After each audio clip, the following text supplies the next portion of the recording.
open is Andrews. Gets away from the tackle, but the ball is out. Moving the ball wonderfully is hold on to the ball. Nobody cares, keep your excuses. Only two type of people in life, winners and losers. Fires to the goal line, touchdown! Now it comes down to a 2-point conversion, and he could not come up with it. How come their best players in the biggest games continue to come up the smallest? Oh, goodness. So many great matchups week one, a.k.a. this week. Can't wait. This one's fascinating. The Bills hosting the Ravens. Both teams hoping this is the year they get past the Chiefs and really each other as they battle for AFC supremacy. See the snow in the sky there? It's not going to be snow in this game at least. Dan, the last time Baltimore saw Buffalo, their season ended. What should Lamar and the offense be looking to do in this divisional round rematch on Sunday night? Yeah, I think you take shots at the safeties of Buffalo's defense. I think this game we learn a lot more about Buffalo than we do Baltimore. Buffalo's defense has been a unit that really is like a below average unit in totality, but the takeaways have been massive for them. And when you just watch preseason, I think the thing that stood out, at least for me from an offensive perspective, is the lack of speed at the safety position. And if I was Baltimore, Todd Monken and some of the vertical threat, remember in the playoffs, there was no Zay Flowers for that Ravens offense. I would test those safeties in many ways for Buffalo. And if you're Buffalo, I just think it's a referendum in some way of have we gotten the defense to be more sound? Turnovers are great. And if you keep getting them, they're great. But the ability to stop people matters probably just as much, if not more. And I think we learn a little bit more about Buffalo's defense.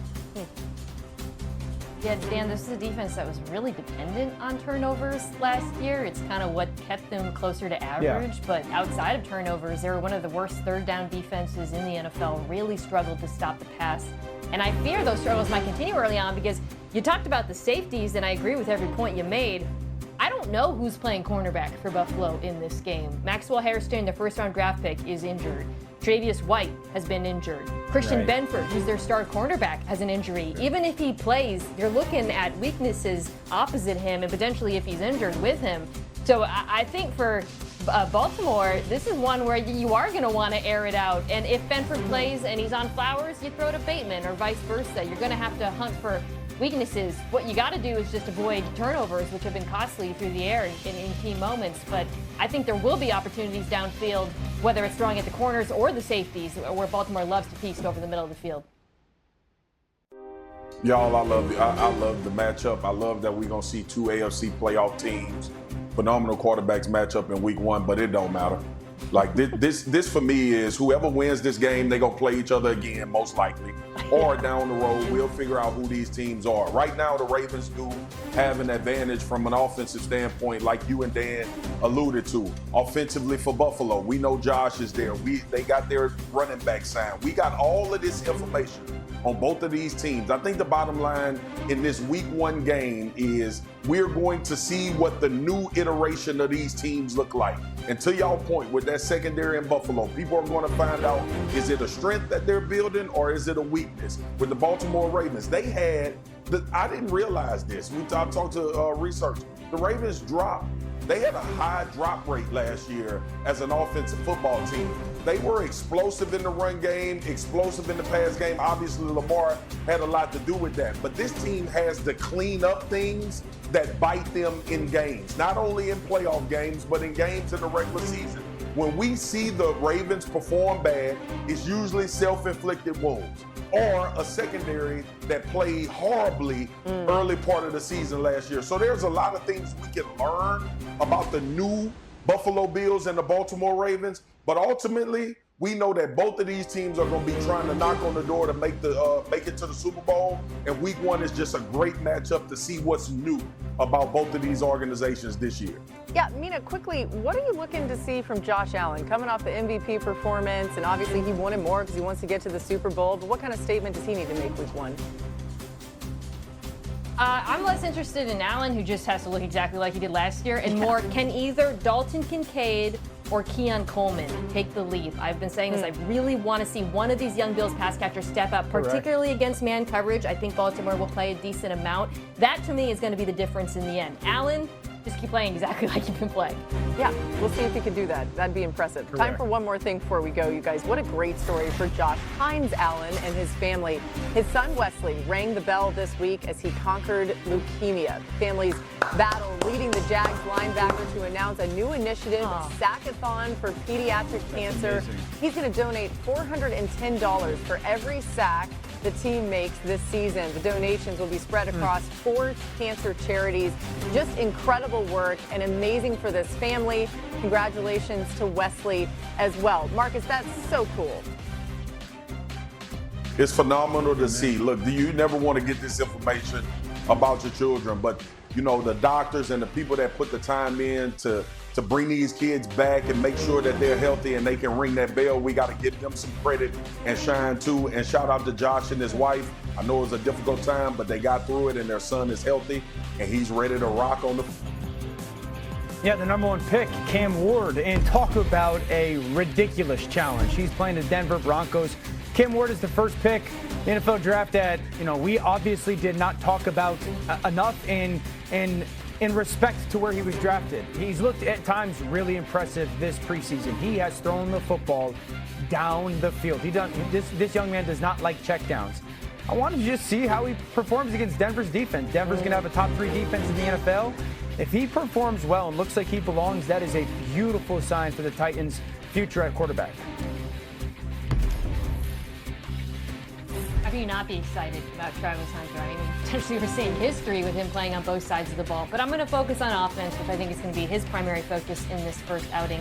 I'm really excited to see how Liam Cohen utilizes him, how he finds ways to put him in motion, get him free releases, take advantage of all the attention paid to Brian Thomas Jr. Hunter is such a special athlete with the ball in his hands, and Liam Cohen is very good at finding ways to get the ball to his playmakers in space. I'm excited for this marriage. I'm going Abdul Carter. I can't wait to see this Giants pass rush, but you add a dynamic athlete like this across from Brian Burns and Dexter Lawrence and all of those guys. I said it earlier this offseason, the Giants are going to give people problems if they can get them in passing down situations. This rookie is super athletic, strong coming off the edge. I cannot wait to see the New York Giants defensive line, but more importantly, this rookie Abdul Carter added to what's already a dominant pass rushing unit. Yeah, we can't wait to see him, but the other teams, they don't want to see that pass rush from New York. All right, Aaron Glenn, he's making his coaching debut on Sunday, head coaching debut. The Steelers are coming to town. Of course, one of the first moves Glenn made in New York was moving on from Aaron Rodgers, who eventually landed in Pittsburgh. As for Glenn's new quarterback, Justin Fields, he met with the media earlier this afternoon. It's just all about, me playing efficient, me playing smart, taking care of the football on the offensive side of the ball, especially this upcoming Sunday. I think they led the league in turnovers last year, so that's going to be very one important factor that we're going to look to do this Sunday. And like I said, just continuing to get better each and every day, each and every week, and progressing throughout the season. You know, you got some raised eyebrows from those conspiracy theorists on the script writing of the NFL script writing conspiracy with this game. Dan, either way, the Jets elected to go with Justin Fields instead of Rodgers. What are you looking to see from the New York offense in Week 1 against Fields' former team? 45 runs at least. I think the Jets should try to run the football for at least 45 rush attempts against the Pittsburgh Steelers. So I look at it this way. Ben Johnson in Detroit, they ran the ball about 30 times a game. Okay, so Tanner Engstrand, who was in Detroit with Ben Johnson, now the offensive coordinator with the Jets. So 30 rushes is what he's used to. Justin Fields has run the football in his starts in the NFL at about 9 times a game. That's 40 right there. If I'm the Jets, I'm going to make this an ugly football game. I'm going to make it a violent, physical football game, specifically if Cam Ward doesn't play. And I want to get it to the fourth quarter and make it a and use motion in my run game as much as possible. That is what Pittsburgh has struggled with defensively, stopping the run. Honestly, my number was 50 at first, and then I dropped it down. I will run the football 45 or more times. Dan, I am dying because we did not talk before this. I wrote down 10 carries for Justin Fields and watched the hell out of that race.